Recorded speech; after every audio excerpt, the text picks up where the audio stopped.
Sampean nggak punya rating, nggak punya rem. Kecepatan dilebih 40. Viral odong-odong di Surabaya kena tegur karena nekat lewat jalan raya.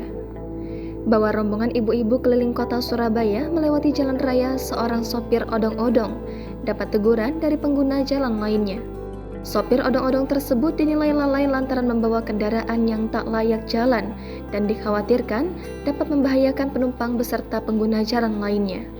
Momen sopir odong-odong dapat teguran tersebut viral di TikTok usai diunggah oleh akun @indoswesia pada Minggu 16 Juli kemarin. Dalam unggahan tersebut tampak sebuah odong-odong yang diminta berhenti ke pinggir jalan.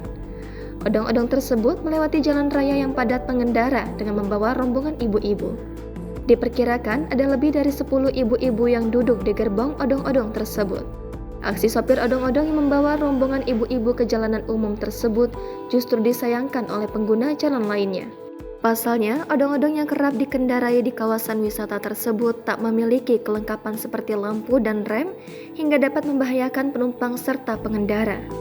Apalagi odong-odong tersebut juga dikendarai dengan kecepatan di atas 40 km per jam. Sopir yang membawa odong-odong tersebut pun tampak tak bisa memberikan perlawanan. Sementara itu, ibu-ibu yang duduk di gerbong odong-odong sempat memberikan sanggahan terhadap teguran tersebut. Sampean nggak punya rating, nggak punya rem. Kecepatan dilebih 40.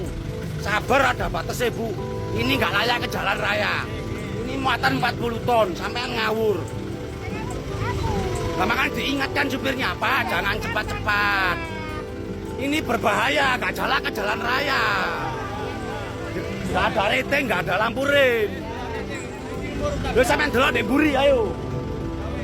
Lho, makanya diklakson aja urusi moto. Timbang viral iki ibu-ibu kabeh penumpang. Beruntung tak terjadi insiden kecelakaan akibat odong-odong yang nekat melewati jalan raya itu.